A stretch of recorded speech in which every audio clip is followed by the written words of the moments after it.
What I'm going to talk about is how everything I study is something I stink at. So, I'm going to sort of talk about how do you get ideas and how do you follow through with the ideas when you're in psychological science. So I'm going to talk about love. And my research on love started when I was in a bad relationship. Have you ever been in a bad relationship? No. And, hey, I'm one of these unlucky people. So I was in a really stinky relationship. And like everything else I study, I was trying to figure out why it was so bad. That's how I got into intelligence research. I did poorly on tests. So I've studied a lot of things I'm bad at. So I was trying to figure out, how did I ever get into this bad relationship? So I figured, well, what I'm going to do is try to study love and figure out why my relationship is so bad. Does that make sense? I mean, if it doesn't work, you want to figure out why it's bad. So the first thing I did, I was studying intelligence. And there were these models of intelligence. I figured maybe I could apply them to love. So one possibility is that love is just this big, mushy thing, and you can't break it down. It's just this wonderful feeling, like, wow, she or he is great. I can't get over this person. Or another possibility is that it's a lot of little things. I don't know how many, but it's sort of, like 5 things, 4 things, 3, 10, whatever it is. And another possibility was that it's some kind of hierarchy. And that there's sort of this big love at the top, and then it gets more specific. So without going into the details of the study, because who really cares about them, we do these studies, and we find that it's, do you think it's this? How many think it's this? Raise your hand, come on. Nobody. How many think it's this? Raise your hand. Woo. How many think it's this? All right, so half of you think it's this, half of you think it's this. Well, it was this. All right, so now the good news is we know it's a bunch of things. They're not necessarily hierarchically organized. But the bad news is we don't know what they are. So now we are at, so that was stage 1, and now we're ready to go to stage 2. And in stage 2, I asked myself, well, now we know it's a bunch of things, but we don't know what they are. What are they? And so I do my usual, I don't work sort of, Nathan is much more of a real scientist than I am. Honestly, he's really, that is real science. And what I do is kind of science. So the next thing I ask is, what are those things? And I ask, instead of doing an experiment, I ask myself about relationships I've been in my life. And so the first one I think about is a girl I'm going to call Marion, but that wasn't her real name. So I'm trying to protect her name. Her real name was Margaret. And this is a girl I knew when I was in elementary school. And Margaret and I were really good friends. And, we got along well, and we told each other lots of secrets. We had this kind of really close friendship. And so we had a lot of, you could say we had a lot of intimacy. But that was all we had, because in those days, when you were in elementary school, that's as far as it went. This was back in the 1800s, and you didn't do that other stuff. You didn't even know it existed. I didn't know in those years how I came to be. So this was a long time ago. So I realized that what Marion and I had, who was really Margaret, is intimacy. Then I thought about another relationship, and when I took biology in 10th grade, I was in Mrs. Stewart's class at Columbia High School in Maplewood, New Jersey. And there was this girl who sat in front of me in biology class. And her name, we'll say, was Julia, which also wasn't her real name. I couldn't stop staring at Julia. I just fell madly in love with Julia. I just couldn't stop thinking about Julia. Now I don't think about Julia that much anymore. I don't even remember Julia. Who are we talking about anyway? So all I could do is think the whole year, all I thought about was Julia. And, it's like my mother would talk to me about her hardships. My father had just left. That's another story. That's the 2 o'clock talk. But anyway, and then I thought about the relationship with Julia, which never happened because Julia got involved with Ralph. And that was very disappointing. That was very disappointing to me. But it turned out Ralph had problems that she didn't know about. Anyway, okay, I'm not going to get into that because that would be embarrassing. But what I realized they had for Ralph, this is really getting bad, for Julia was passion. I was just totally passionate about this girl. And then, I really did just see a YouTube of her now at our age, and I'll tell you, she doesn't look that great. Okay, I'm really glad that amounted to nothing. And yes, my wife Karen knows about Julia, and she's not jealous about Julia because I'm over Julia, and I really don't care about Julia, and I never even talk about Julia.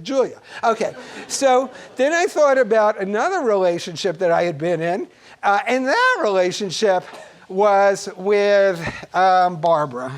Also not her real name. And that was the relationship I was in at the time. And, this relationship, it was really boring. I mean, like, oh God, I would see Barbara and I thought, oh no, not again. I mean, maybe once we had something, but we didn't have anything anymore. I mean, like with Julia, I never had anything because I kept trying to get something. And with Barbara, I had something, but it was like totally kaput. And I realized that what was left was commitment. So now I thought I had, without doing any research at all, those things that I was just talking, those little circles that I was just talking about. I thought they were intimacy, passion, commitment, and that you could actually understand them in terms of a triangle. So you'd have intimacy, passion. I usually put passion at the top. I don't know. I mean, it could go anywhere. And commitment. And I realized that different combinations of those could give you different kinds of love. So if you have only intimacy, like I had with whatever name, Marion, that would be like friendship love. If you only have passion, like I had with Julia, or tried to have, but Julia never returned my passion, and she was a bad person at that time. If you only have passion, then it's infatuated love. If you only have commitment, like I had with Barbara, it's empty love. If you have intimacy plus passion, it's romantic love. If you have intimacy plus commitment, it's companionate love. If you have passion plus commitment, it's foolish or fatuous love, because you have passion and commitment without any intimacy. I mean, that's kind of dumb. Marrying someone just because, it would be like marrying Julia just because I was crazy about her when I didn't even know her. And if you have all three, it's complete love or consummate love. So you get the idea. Intimacy, passion, commitment, you take all possible combinations of those, and each combination gives you a different kind of love. And so what you can do is actually ask yourself, in any relationship you're in or might be in or we're in, do you have those three components? And if you only have some of them, then you might ask, well, do I need the other? And what we've found in our research is that relationships do better under two circumstances. One is you have more of each of these, and two, what you have matches what the other has. So if one person wants a lot of intimacy and the other wants a lot of commitment, that tends not to work. Or if one person really wants passion and the other wants intimacy, and one only wants to kiss and the other only wants to talk, that doesn't work so well. You get it? Okay, so now I had this triangular theory of love. That's stage two. Okay, that's it. Then I begin to ask, well, how do you get to those different triangles? Okay, so you could have a triangle that emphasizes intimacy, a triangle that emphasizes commitment, a triangle that emphasizes passion, or whatever. And we actually have tests to measure these things, and we do empirical studies, and we can actually find interesting things, like you're better off being with someone who has the same pattern as yourself. Okay? But then I asked, how do you get to have that triangle? And I realized there was still something missing. So that led me to stage three of the research. And it's one, two, yeah, it's three. I used to be able to count better, but after you're 100, it gets harder. So, I'm not 100. That's really embarrassing that you thought I was serious. I'm 95. So what I came to the conclusion is that I thought about, the people I had relationships, and what I realized what had gone wrong with Barbara. You know what had gone wrong? What had gone wrong is that Barbara was looking for a business.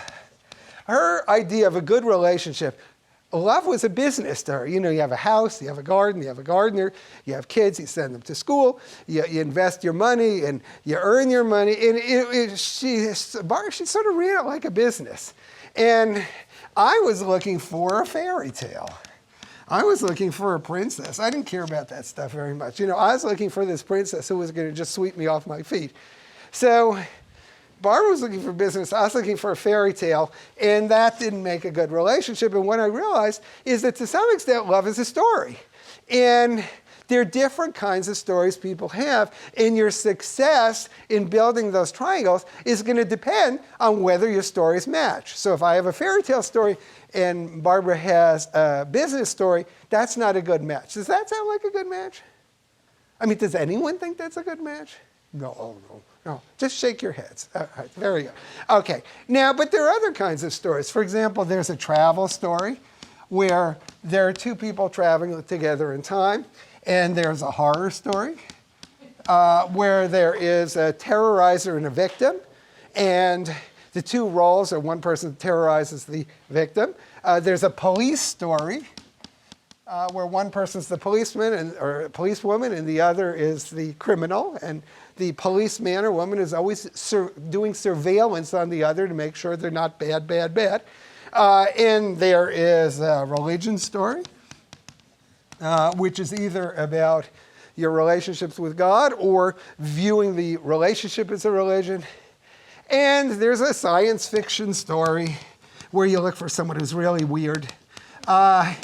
And you could sort of go down the list. There's a pornography story. I was told not to talk about that because I've already been fired once, and they told me the second time you have to leave for good. So, you get the idea. There's an art story where you look for someone who it looks really great, and if one day they don't look really that great, you realize you don't love them that much after all.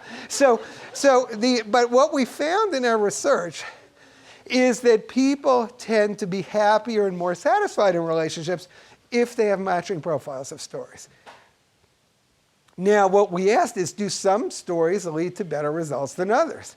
And the results were not what we expected. There was no story that was associated generally with success, but there were stories that were associated with failure. So unlike with the triangular theory, with the theory of love as a story, some stories just tended not to work. Okay? So the idea is, they're good stories too. And someday I hope to have one of those. So the idea is that what you want is to avoid bad stories and to find someone whose profile of stories is similar than yours. So for example, if you have two people with a business story, it actually can work. They both look at it as a business, and that's kind of, it's okay. If that's what they want, that's what they get. But the idea is find someone whose story matches yours and avoid bad stories like pornography and horror and so on. Okay, so then I got to the point, so that was the third stage in the research, and I was there for a while. And then I began to ask another question, and that is, all right, suppose you have one of these great relationships. What happens some of the time is you're afraid of losing it. You know what I mean? So right now I have two students in my research group, undergraduates, who are working on the fourth stage, which is jealousy and envy. So what we're asking is, what is it that makes people jealous and what is it that makes them envious? So jealousy is when you have the person you think and you're afraid of losing them. And envy is when someone else has the person and you want the person they have. You get it? Jealousy, you got it, you're afraid to lose it. Envy, you don't have it, you want to get it. And so what we're looking at is, so as usual, I thought about what has made me jealous in the past, although I've had so few successful relationships, it's more been envy, really. And we're looking at things like the extent to which you feel you need the other person, the extent to which you want the other person, the extent to which you think you deserve the other person, and so on. But we're looking at these motivational things, and we're trying to predict in stories. So we tell a story about a relationship between two college students, and then you have to say how much you think the person needs, wants, deserves, and some other things the other person. And then we ask how jealous you think the individual is. And we're trying to predict the ratings of jealousy from these independent variables. And in some of the times we give them stories, and some of the time it's you. So instead of giving them a story, we ask them to think about a relationship you have been in and then we try to predict how jealous you were. Or in another condition, it's envy. You're told about a story where someone else has a boyfriend or girlfriend, and we're trying to predict how envious you are of the other person for having what you don't have. So just to summarize, what I've been trying to talk about today is how scientists sort of think, or at least how I think, or in my case as a semi-scientist. And what I do is because I got interested in psychology because I always study things I'm bad at. So I studied intelligence when I did poorly on IQ tests. I studied creativity when I ran out of ideas. I studied wisdom when I gave people bad advice. I studied love when I was in a bad relationship. I studied ethics. Forget that one. Okay, so I find something I'm bad at. And then the first study I did was sort of based on my earlier research. And that told me something about those little circles, but what it didn't tell me is what the circles were. So then you do the next study, what are the circles? I said, oh, well, look, they're intimacy, passion, and commitment, and I formed the triangular theory. But that led to the next thing, and the next thing was, how do you actually get to those triangles? Why is it that one person emphasizes intimacy, another emphasizes passion? So then we started the love is a story stuff, and that told us about people's different stories, but then that led to the question about what if your story is threatened by some jerk who's trying to take your girl away from you, or your boy. So now we're studying in my lab jealousy, and we're looking at what are the motives that you feel, what do you feel toward another person that leads you to be more or less concerned. So one person may see someone trying to get their boyfriend, they think, well, that's good luck, I hope you succeed. And another person might actually be scared of it. So that's where we are, and I appreciate your listening. My name is Bob Sternberg. If any of you are interested in the research, my email is robert.sternberg@cornell.edu. If you have any questions, I'd be glad to answer them.